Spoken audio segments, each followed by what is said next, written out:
Et sinon, est-ce que vous pensez que l'énergie des lunes va s'adoucir à un moment donné ou comment ça se passe? Je n'en peux plus. Bon, je suis épuisée. C'est la nouvelle lune demain. Demain, jour de l'anniversaire de ma petite sœur aussi d'ailleurs. Voilà, ça n'a rien à voir, mais c'est pas grave. Joyeux anniversaire, ma petite sœur.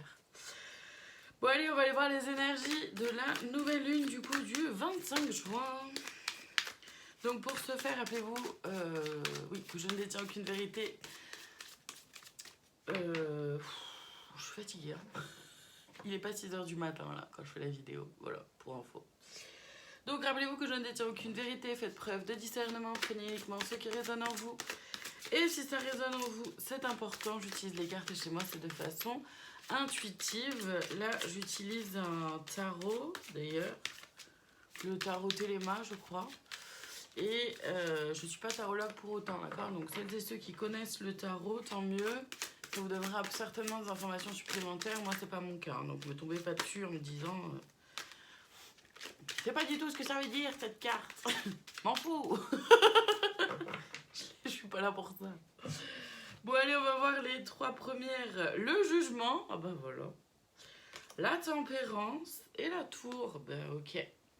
Très bien, très bien. Bon.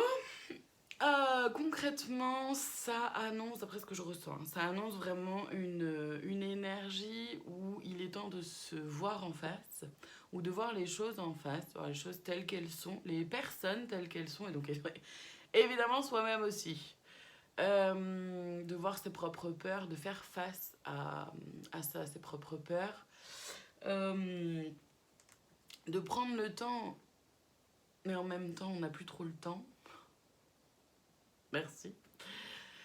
En fait, c'est de prendre le temps de voir comment changer les choses pour le mettre en place. Donc, comment changer les choses déjà à l'intérieur de soi.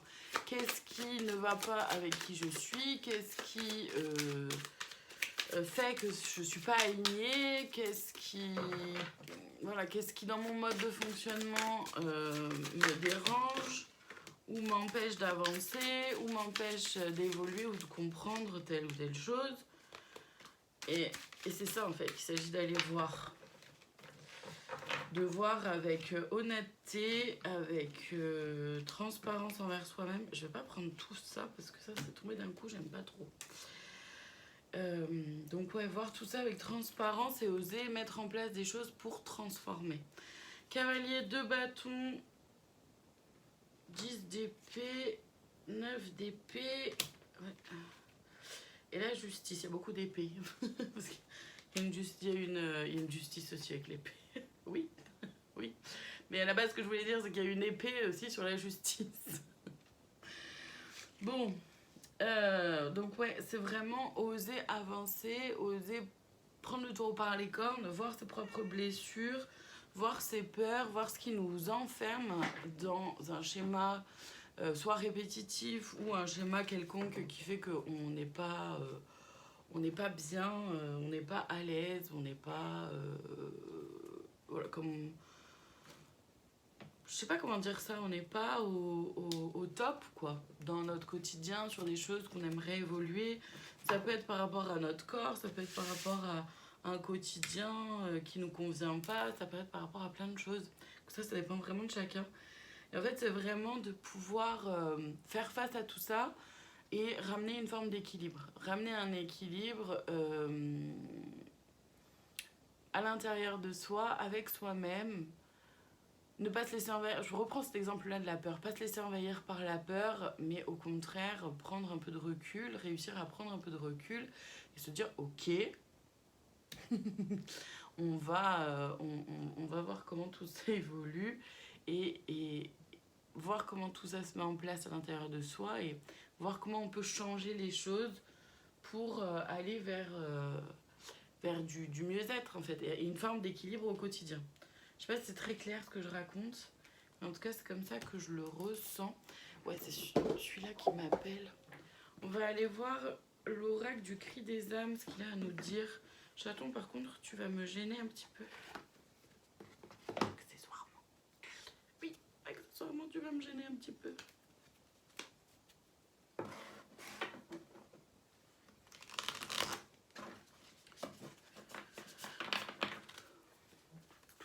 On y va. Donc l'oracle, le cri des âmes. Qu'est-ce qu'il y a à nous dire là par rapport à la nouvelle lune? Merci. L'abandon. En fait, c'est ce que je ressens là par rapport à l'abandon, c'est de se dire, ok, si je choisis la peur, je m'abandonne. Si je choisis de me freiner tout seul ou toute seule, je m'abandonne. J'abandonne mes rêves, j'abandonne mes aspirations, je m'abandonne dans ma pulsion de vie, dans ma volonté de me réaliser. C'est ça l'abandon, comme ça que je le ressens. Après, il peut y avoir aussi évidemment la peur, l'angoisse, la blessure d'abandon qui peut repointer le bout de son nez.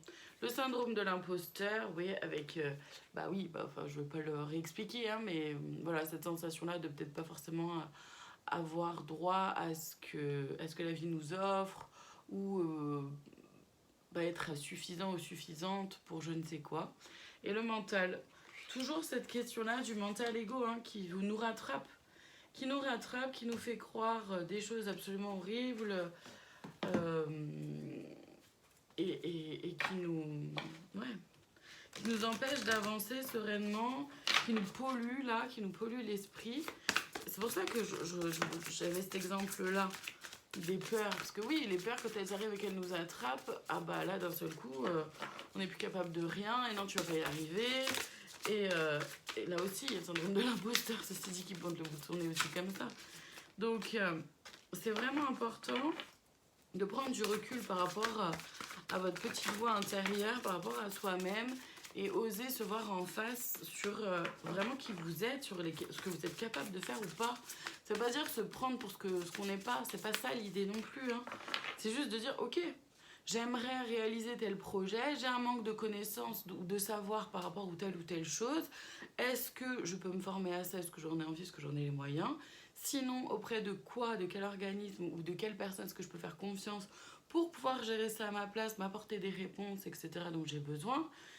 Et est-ce que, voilà, donc forcément cette peur-là de ne pas y arriver, de machin, de trucs, à un moment donné, elle n'a plus lieu d'être parce qu'on prend conscience aussi que y a certaines choses qu'on peut faire, d'autres pas, mais ce qu'on ne peut pas faire vraiment par soi-même, on peut évoluer, faire en sorte que les choses changent, transformer les choses, apprendre de nouvelles choses, aller chercher des informations. Voilà, c'est pas en restant là comme ça, allongé dans le canapé, que les choses vont bouger, c'est une évidence. Le conseil, il y a une naissance, nouvelle vie. Échange, les mots ont un pouvoir. Ça vient redire ce que je viens de dire, je trouve. Réseaux sociaux, ouvre-toi au monde et attention à l'ego, la modestie a du bon dans ta situation. Et c'est ça, c'est-à-dire que là, en fait, comme conseil, avec cette nouvelle lune, on nous invite à aller vers quelque chose de nouveau. Sortir de sa zone de confort. Une nouvelle façon de se voir, bref, du nouveau de façon large, quoi. Grande sphère. D'oser échanger, communiquer, dire ce qu'on a à dire aux personnes concernées, en même temps oser parler de ce qui se vit à l'intérieur de soi avec des personnes avec qui on se sent en sécurité, bienveillante, etc. Réussir à s'ouvrir au monde, donc en osant s'exprimer tel que les choses existent à l'intérieur de nous. Donc trouver les mots qui peuvent le mieux montrer ce qui se vit en soi, ce qui n'est pas toujours évident. Et attention au mental ego. Attention au mental ego qui nous fait croire des histoires. Attention aussi à ne pas prendre le melon pour certains, certaines. Et attention à l'ego des autres aussi. Parce que les autres vont venir parler de leurs propres limites, de leurs propres peurs et de leurs propres croyances limitantes, pas forcément des vôtres.